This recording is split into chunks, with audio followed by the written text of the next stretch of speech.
You see, one of the most profound truths a person can grasp, especially in moments of heartbreak, is this: your self-respect must always come first. Not sometimes, not only when things are going well, but always. When you're standing at the edge of a failed relationship, aching and confused, you'll be tempted to do whatever it takes to pull it back together. You might feel compelled to reach out, to plead, to make promises, to beg, because you believe deep down that love should be enough to fix it. Especially if you still feel that she cares. Especially if there's a flicker of something still there. But here's the reality. Even if she does care, your self-respect is not something to be traded for affection. It's not a bargaining chip. When you beg, when you throw your dignity aside in desperation, you're telling the world that your worth is negotiable, that your identity hinges on the response of another person, that the only way you see yourself is through her eyes. And that's a dangerous place to be. Because if your sense of value rises and falls based on whether she stays or goes, you're handing over the reins of your identity to someone who no longer wants to hold them. It's not that love or care are meaningless, they're not, but they're not everything. She might still care, she might think about you at night, she might even miss the way things were, but caring is not the same as choosing. Caring doesn't guarantee effort, commitment, or compatibility, and if someone cares but still decides to leave, that's all the answer you need. No amount of begging will make that care become what it once was. In fact, the more you plead, the more you chip away at the very essence of what made you attractive in the first place, your strength, your independence, your sense of direction. A man, or any person, rooted in self-respect, doesn't chase after what's retreating, not because they don't feel the loss, but because they understand that chasing something that's moving away only increases the distance, and it distorts who you are. That doesn't mean you become cold or indifferent. It means you carry your pain with grace. It means you mourn with dignity. It means you say, yes, this hurts, but I won't become someone I can't live with just to keep someone who doesn't want to stay. You see, people confuse humility with self-erasure, but they are not the same. Being humble doesn't mean becoming spineless. It means recognizing your flaws without surrendering your core. When you beg, you're not just asking someone to come back, you're offering to reshape yourself entirely, just for the sake of proximity. And in that moment, you've not only lost the relationship, you've lost yourself. There's a principle embedded in ancient stories and mythologies, and even in modern psychology. The path forward requires sacrifice, but not sacrifice of your integrity. You let go of attachments, old beliefs, versions of yourself that no longer serve your future. That's the price of transformation. But begging isn't sacrifice, it's regression. It's turning away from your potential, your future, your sovereignty as a human being. You reduce yourself in the hopes that they'll see you as enough again. But that never works. People don't come back to desperation. They come back, if they do at all, to confidence, to composure, to someone who didn't lose themselves in the fire. I understand how hard that is. I'm not saying it's easy. When your heart is involved, your logic doesn't operate the way it normally does. You're not reasoning anymore, you're surviving. But you've got to catch yourself. You've got to see the bigger picture. Because even if she still cares, she's watching what kind of person you become when things fall apart. And if what she sees is a version of you that's groveling, that's pleading, that's dissolving into fragments, then even her care might start to fade. Not because she's cruel, but because the essence of who you were, the grounded, composed, admirable version of you, got lost in the aftermath. So instead of begging, stand up straight, literally and figuratively. Carry yourself with the posture of someone who knows they're not perfect, but who refuses to abandon themselves. Let your heartbreak refine you, not reduce you. Don't use her care as an excuse to stay small. Use it as a reminder that you were once loved and therefore are capable of being loved again, but not at the cost of your soul. Because in the end, if someone still cares and they're meant to be in your life, they'll return on their own terms, not because you begged, but because you grew. Hold your ground. It's a hard truth to accept, but one that you absolutely must confront if you're going to grow through the pain you're facing. Just because someone still cares about you doesn't mean they're coming back. Caring is not the same thing as commitment. And in moments of emotional turmoil, especially when you've been left behind, it's incredibly easy to blur those two lines. You start reading into things. You analyze every word, every look, every delayed reply, searching for signs that maybe she still feels something. And you might be right, she might, but that doesn't mean she's willing or even able to rebuild what was broken. Care is complex. People care for all sorts of reasons. Out of guilt, out of nostalgia, out of habit, out of shared history. And yes, out of genuine affection. But none of that obligates them to stay or return or fight for the relationship. Feelings don't automatically translate into action. That's where most people get stuck. They believe that if she still cares, then surely it's just a matter of time. Surely, if they say the right thing or wait patiently, she'll realize what she's lost and come back. But often she's already made peace with her decision. Her care is still there, but her direction is elsewhere. You need to understand something fundamental about people and relationships. We don't just commit to each other because of how we feel. We commit because of what we're willing to take responsibility for. Real commitment means saying, I see the flaws, I see the weight of this, and I'm still choosing to stay and carry it. Care without commitment is like a flicker of warmth in a cold room. It doesn't sustain you, it doesn't shelter you. And chasing that flicker, hoping it will turn back into a fire, will only leave you out in the cold longer. So you have to stop mistaking emotion for intent. She might cry when she sees you. She might look back. She might say she misses you, but that doesn't mean she's prepared to rebuild.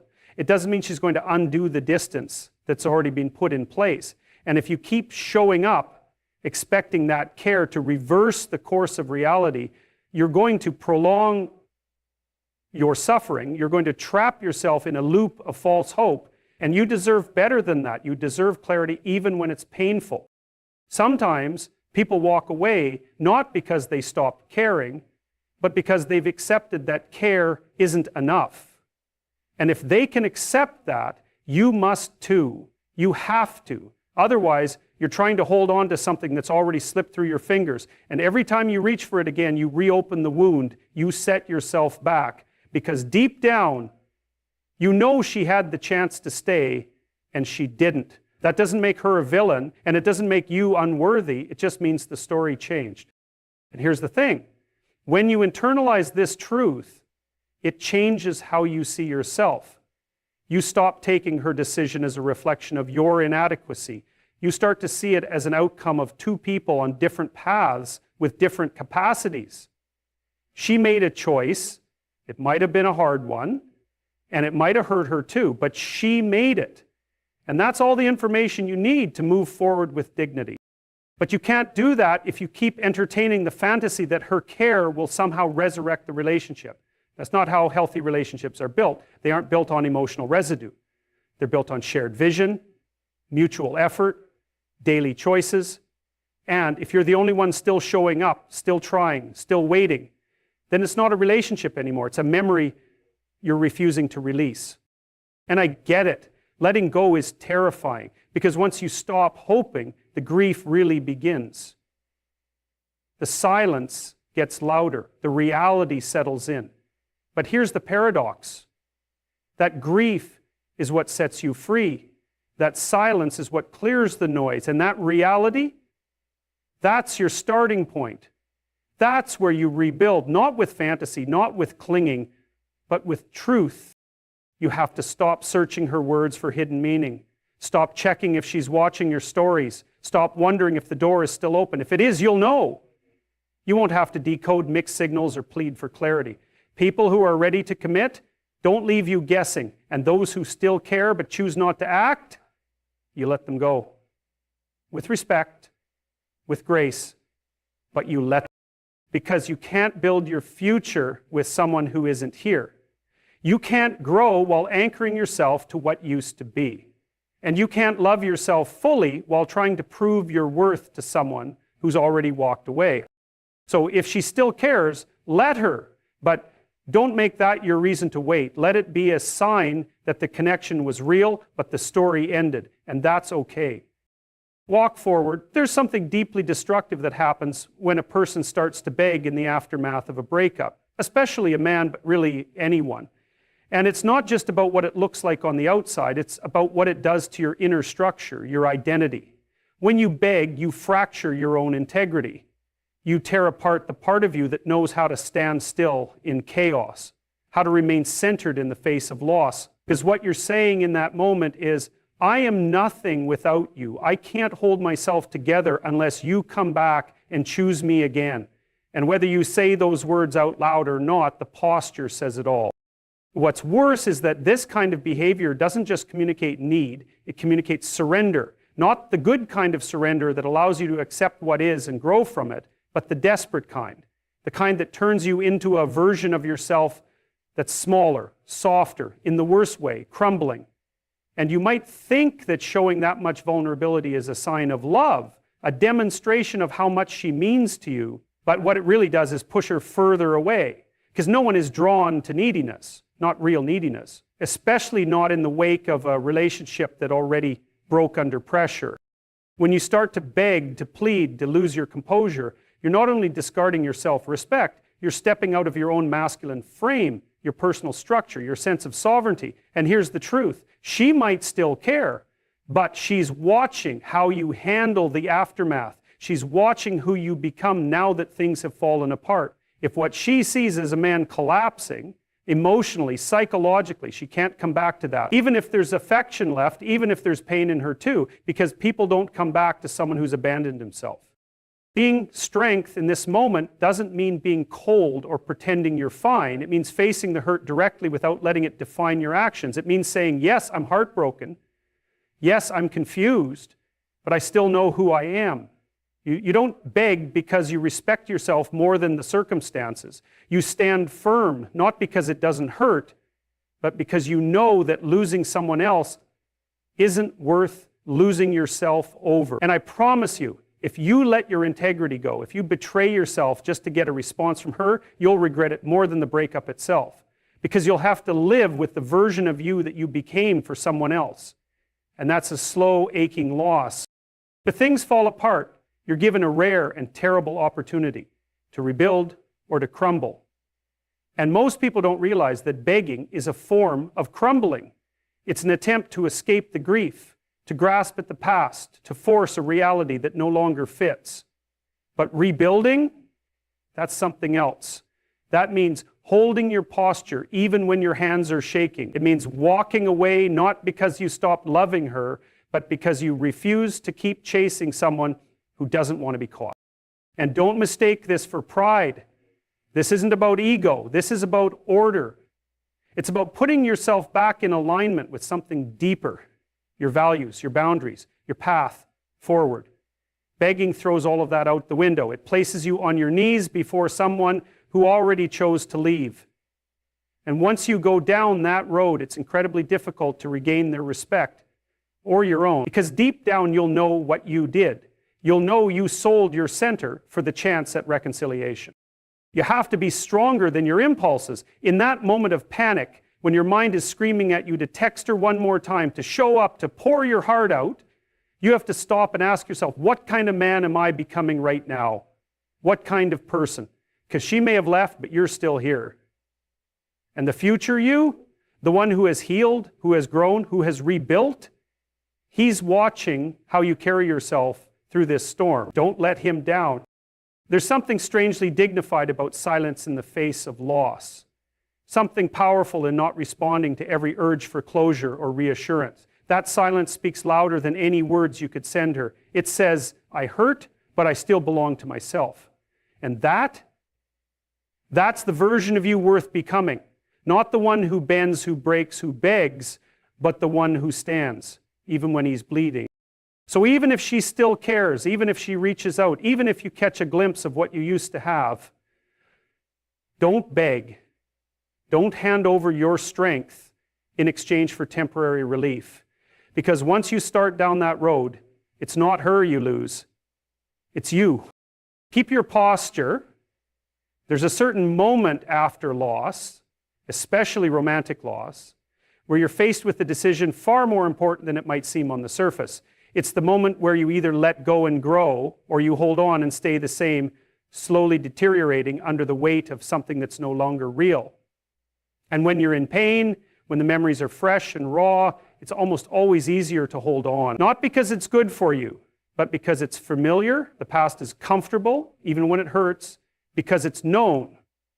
The future, on the other hand, is full of uncertainty, and that terrifies people.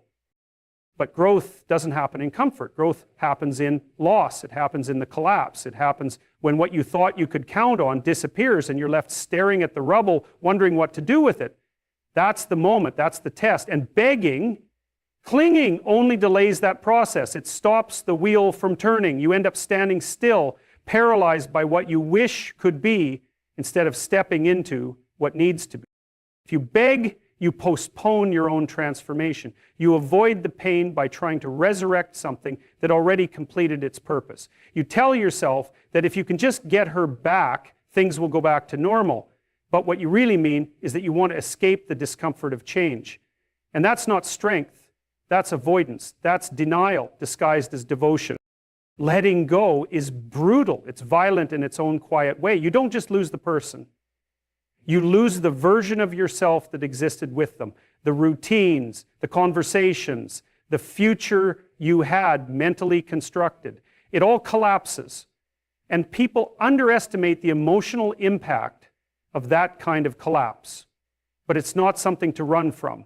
It's something to walk through, deliberately, painfully, because that walk is where you meet the next version of yourself. But if you beg, if you plead, you stop walking, you sit down in the middle of the wreckage and call it home.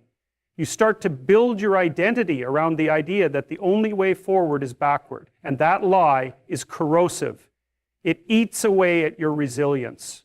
It keeps you small. It locks you into a narrative that says your best days are already behind you. And that's simply not true. Every person who's ever truly evolved, who's ever become more honest, more grounded, more capable, has done so through some form of loss, some form of letting go. And no, it doesn't happen overnight. You don't wake up the day after and feel enlightened. You feel wrecked. You feel hollow. But that's the soil of growth. That's the ground where new things start to take root. And you've got to give yourself the chance to stand there without grasping at what's fading. So there's something deeply human about wanting to fix what's broken, about wanting to fight for what once felt good. That impulse is noble to an extent. But there's a point where the fight becomes desperation, where you're not fighting for love anymore. You're fighting against reality.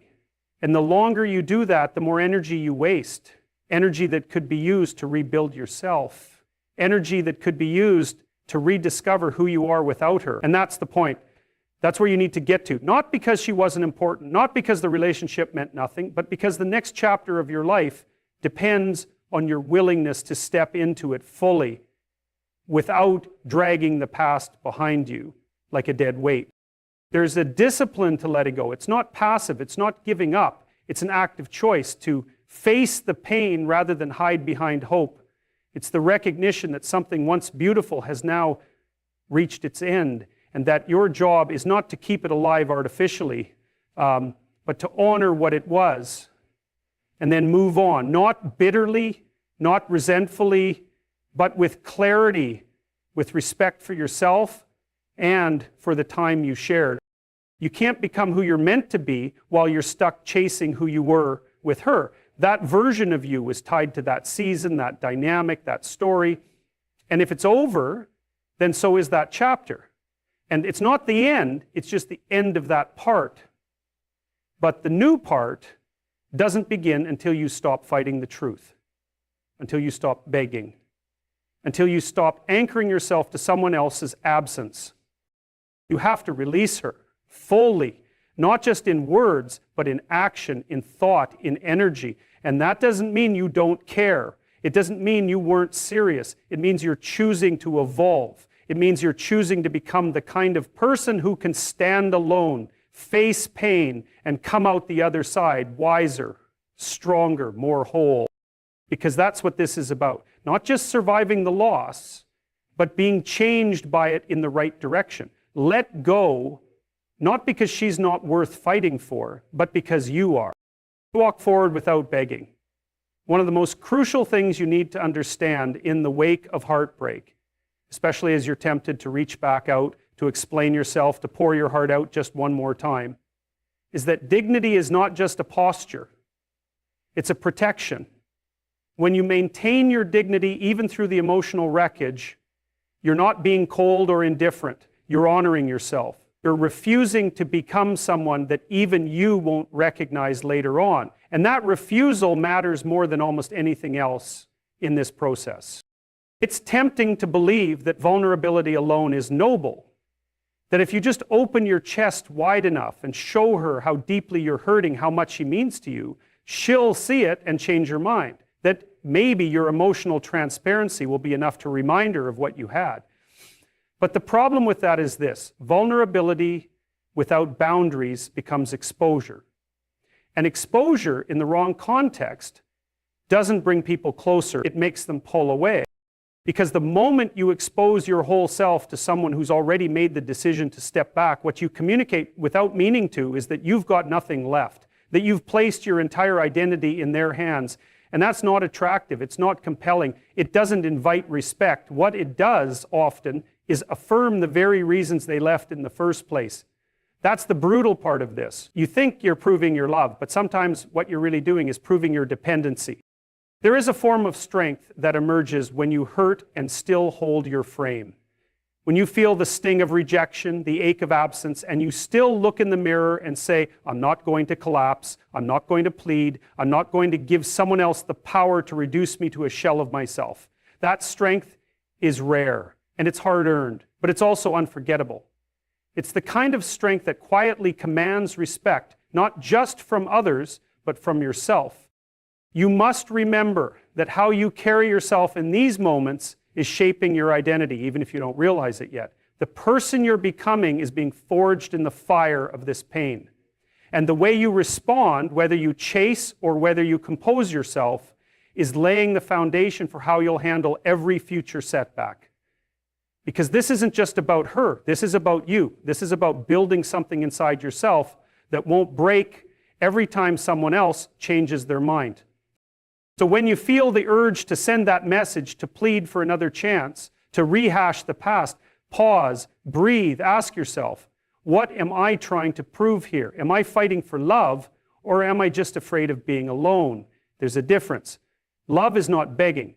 Love doesn't require you to humiliate yourself. Real love includes mutual choice, mutual effort, mutual vision. And if that's not there, then you're not fighting for love anymore. You're fighting against the reality of someone else's choice. You can care deeply and still choose distance. You can still love someone and walk away with your head held high. That's not coldness, that's maturity.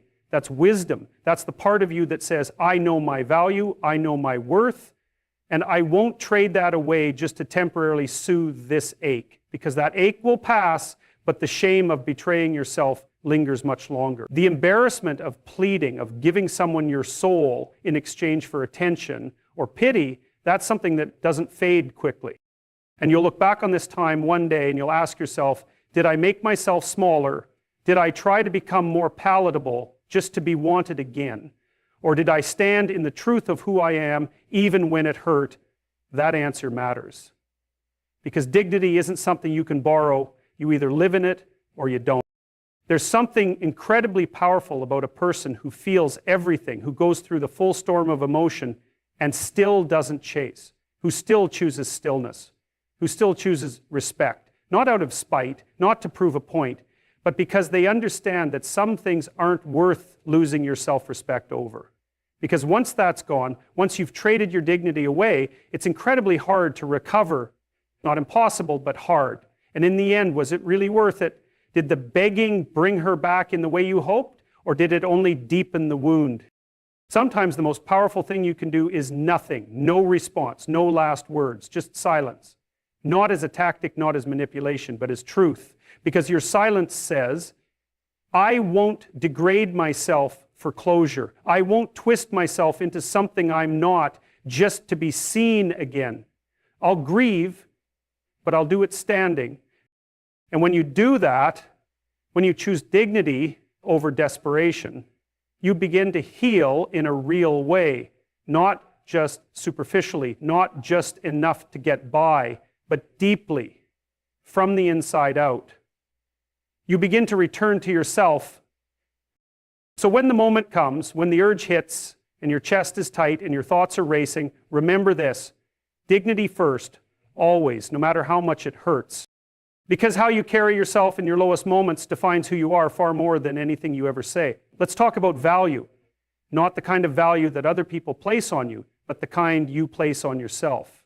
That's where everything begins and ends. When a relationship breaks down, and especially when it ends with ambiguity or lingering care, the greatest danger isn't just heartbreak.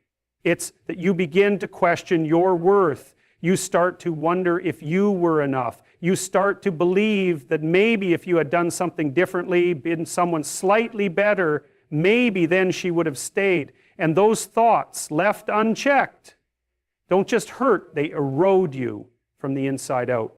That's why so many people end up begging, not because they don't know what happened, but because they've allowed the situation to distort how they see themselves. You begin to believe the loss is proof of your inadequacy. And once that seed is planted, your behavior starts to reflect that belief. You lower your standards. You silence your boundaries. You overcompensate. You chase. All of it driven by this gnawing fear that maybe you're just not enough on your own. That maybe, without her, you lack value. But that's a lie, a dangerous one, because it places the center of your self-worth in someone else's hands. And once you've done that, you've already lost.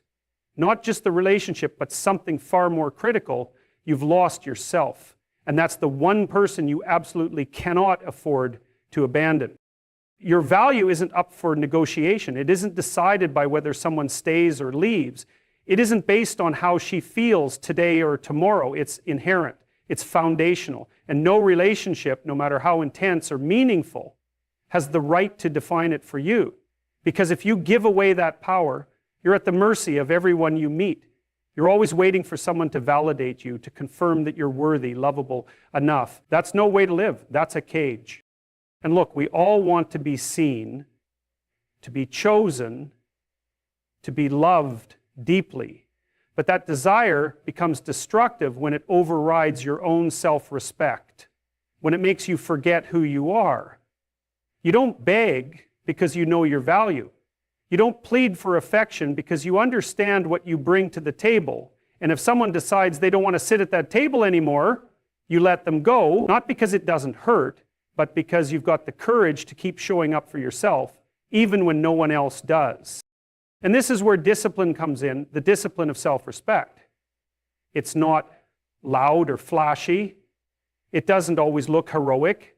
Sometimes it's just choosing not to send that message, choosing to delete the draft, choosing to walk away instead of explaining yourself one more time to someone who already made their decision. That's hard. But that's strength, that's real strength. And that's what rebuilds your value from the inside out. And here's something else to consider. The way you handle loss is a message to the world about who you are. When you stay grounded, when you don't collapse, when you grieve without groveling, you're showing yourself and others that you have a spine, that you've got a center. And the people who truly matter in your life, they're drawn to that. Not because you're invulnerable, but because you're real. Because you feel deeply, but you don't betray yourself in the process. You'll meet people in life who see your value immediately. Others won't see it until you've walked away. And some will never see it at all. None of those outcomes change the truth of your worth. That's why you must hold the line, not just for the sake of dignity, but for the integrity of your soul. You can't build a meaningful life if every time someone leaves, you crumble. You've got to be the one person you can count on to stay, even through the storm. Now, if she still cares, but still walks away, that doesn't mean you weren't good enough. It doesn't mean your value diminished. It might mean she's dealing with her own battles. It might mean she doesn't have the capacity to hold what you offered. That's not something you control. What you do control is how you respond. Do you chase after her to prove you're enough? Or do you remember that your value was never up for debate in the first place, because that's the moment of truth? That's where transformation happens, when you stop outsourcing your identity to someone else's acceptance. When you stand still in the middle of rejection and say, I'm still here, I'm still whole, and I still matter. If you don't know your value, you'll spend your life begging people to tell you who you are. But once you do know, once you've felt it in your bones, you won't need to beg again. You'll walk forward with your eyes open.